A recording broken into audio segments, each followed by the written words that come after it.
d'entre elles, une collègue blanche, de venir avec moi et de faire, en fait, ce que moi j'allais faire. C'est moi qui connais le mieux le dossier, j'allais le défendre, etc. J'ai mis le dossier entre les mains, j'ai dit, est-ce que tu es d'accord d'être complice dans cette affaire? C'est toi qui vas défendre. Elle dit oui, elle potasse le dossier, quand elle arrive devant, c'est elle qui parle, et moi je fais, ah oui, oui, oui, oui, elle a tout à fait raison. Ah oui, oui, oui, oui. C'est passé. Pourquoi? Parce que en fait, j'avais fait plusieurs fois où elle était à côté, où elle n'était pas là, ça passait pas. Mais quand c'est elle qui parle, ça passe. Donc elle a fait une performance. Elle a performé sa blanchité parce qu'elle savait qu'en face, son homologue blanc serait plus en confiance. Et ça marche presque à tous les coups.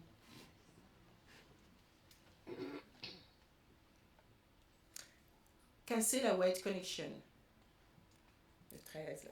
J'aime pas la white connection.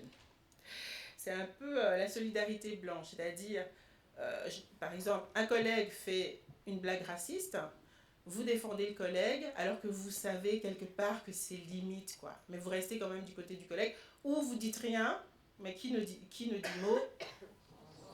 Voilà. Donc, quand il y a un souci, souvent on a l'habitude de s'agglomérer. Vous cassez ça. Vous allez vous mettre du côté du racisé. Juste déjà, vous vous asseyez à côté de lui ou d'elle. Ça change déjà les choses et la donne.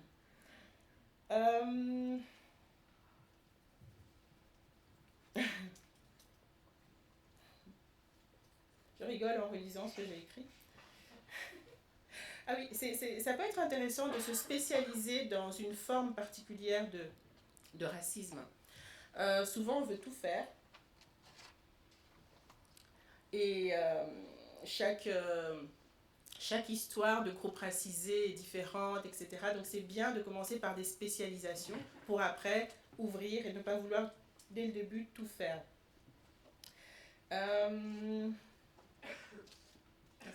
Ça sera ma dernière phrase. Je choisis.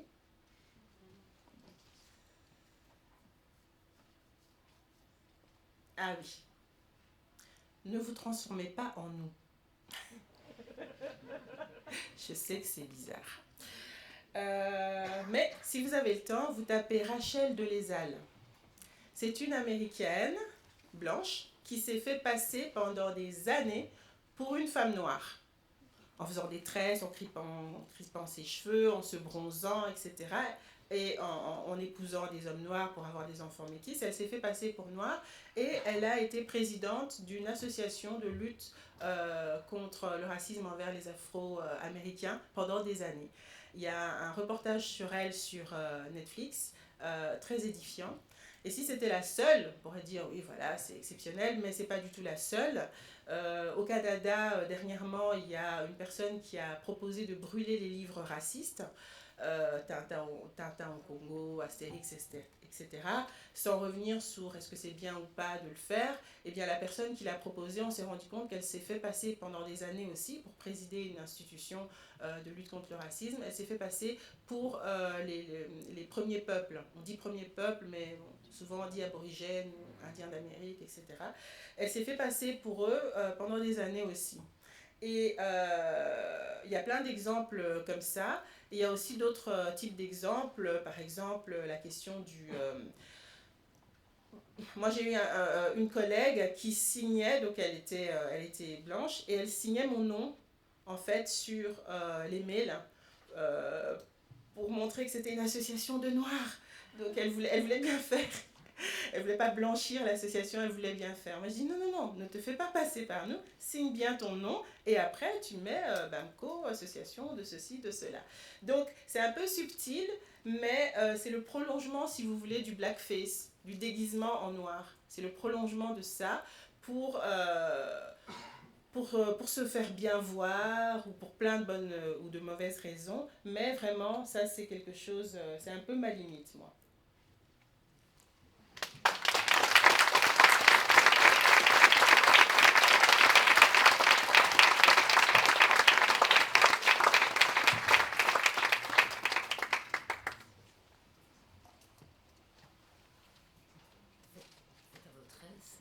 Merci beaucoup Mireille et désolée pour l'oubli du verre d'eau, Ralia aussi.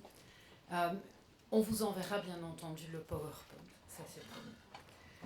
Alors vous le savez, cette journée inaugure une démarche de campagne du CIETMOC, et cette campagne se fait aussi en collaboration avec le service diversité de la FEC.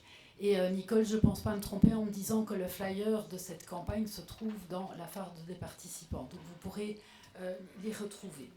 Cette campagne est aussi l'occasion de se questionner ensemble, en MOC, sur la question de la domination raciste que nous dénonçons dans nos options fondamentales. Et donc c'est l'occasion ici, maintenant, de donner la parole à chaque organisation pour partager où est-ce qu'on en est finalement dans ce processus, quelle est l'approche, quelle est la posture, quelle est l'action qui a été privilégiée. Chacune va donc s'exprimer quelques minutes, sauf la mutualité qui n'a pas traité la question jusqu'ici. On se retrouvera peut-être l'année prochaine. Et je vais commencer par proposer à Dominique Decoux.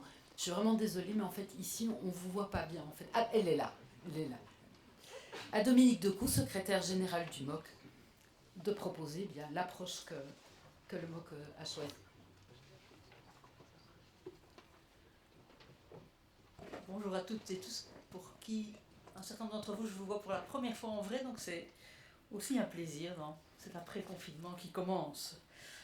Voilà, un axe finalement qui va plutôt développer un aspect des politiques futures du MOC qui va être centré sur une politique finalement en ressources humaines, la tentative d'instaurer une politique ressources humaines résolument ouverte à la diversité. Pas qu'aujourd'hui il n'y ait pas des membres militants du personnel et du personnel issu de la diversité, mais de peut-être le construire de manière plus consciente. Donc dans ses services, dans ses composantes, dans toutes ses dimensions, puisque la diversité, c'est pas que des personnes racisées aux origines ethniques différentes ou aux couleurs de peau différentes, il y a aussi le genre, l'âge, la santé, le handicap. Mais puisqu'aujourd'hui nous parlons de l'aspect origine ethnique, couleur de peau, racisée, c'est un peu là-dessus que l'on peut mettre l'accent. Donc nos valeurs MOC évidemment nous poussent à vouloir soutenir une telle politique. La lutte finalement pour l'égalité et contre les discriminations sont bien au cœur de nos missions, et c'est même notre fondement, le fondement de notre existence. Pourtant, on l'a entendu aujourd'hui, la volonté ne suffit pas. Il ne s'agit pas de seulement vouloir bien faire. Donc la question qui va nous animer ces prochains mois sera comment finalement construire structurellement, c'est un mot qu'on a utilisé aujourd'hui, mais qui est une politique du personnel qui intègre toutes les dimensions de la diversité. Finalement, il s'agit de ne pas continuer à croire qu'on peut faire une politique du personnel ouverte à la diversité sans le savoir, comme certains font de la prose, mais de mettre en place une série de pratiques qui permettent d'y arriver. Donc une politique de diversité doit être donc voulue, pensée, mise en œuvre dans un réel plan d'action qui contient des objectifs tant quantitatifs que qualitatifs, des moyens et des méthodes, des évaluations et des prospectives. Donc la première étape qui est en cours, c'est le recrutement d'une direction des ressources humaines qui permettra finalement de développer nos réflexions sur, par exemple, nos pratiques de recrutement. Si on veut plus de diversité à l'intérieur du MOC, mais ça ne va pas se faire tout seul, donc on analyse ce qu'on fait, et on le fait souvent avec les valeurs et l'attention la meilleure, mais interroger, regarder, évaluer, puis faire un état de la situation, puis finalement se fixer des objectifs précis en la matière, qui nous permettra, je l'espère, d'ici quelques années, d'avoir non seulement des équipes renouvelées, parce que nous sommes un certain nombre à vieillir, et renouvelées, mais aussi renouvelées par des personnes issues de toutes les diversités. Voilà, je vous remercie. C'est la réflexion de notre coordonnée.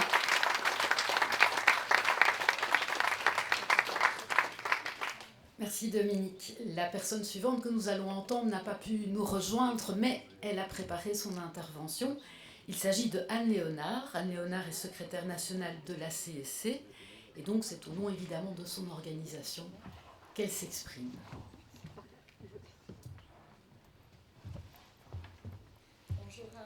toutes et à tous et merci de me donner l'occasion de pouvoir intervenir comme ceci en vidéo pour en matière de lutte contre.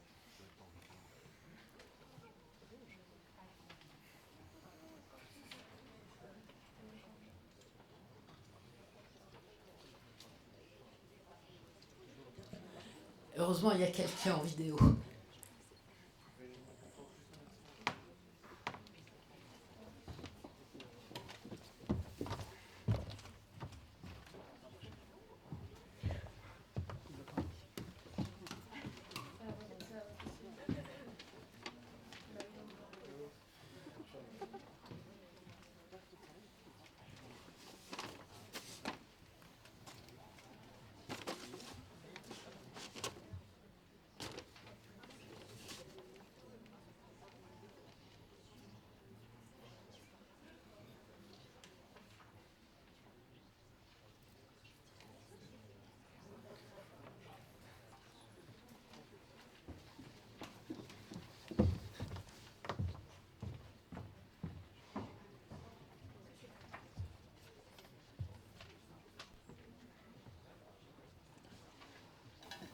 Bonjour à toutes et à tous et merci de me donner l'occasion de pouvoir intervenir comme ceci en vidéo pour donner les initiatives que la CSC prend en matière de lutte contre le racisme, mais pas rien que. C'est le service diversité qui, pour la CSC francophone, prend toutes les initiatives nécessaires de lutte contre toutes les discriminations, lutte contre le racisme, lutte contre les préjugés. Le service diversité est coordonné par Maïka Borbouz qui a activement contribué à l'organisation de cette journée d'études et elle est épaulée par plusieurs permanentes et permanents dans les régions. C'est le service diversité aussi qui jette tous les ponts nécessaires avec les collègues néerlandophones pour mener des initiatives communes de lutte contre le racisme ou pouvoir se renforcer mutuellement. C'est ainsi qu'il y a chaque année, le 21 mars, une campagne nationale de sensibilisation, cette année sous le slogan « Osez réagir », « Durft reageren », pour faire en sorte que chaque témoin d'injustice, de faits racistes puisse le déclarer, ne pas laisser la victime seule face à cette injustice et cette violence d'actes ou de paroles racistes. Oser réagir.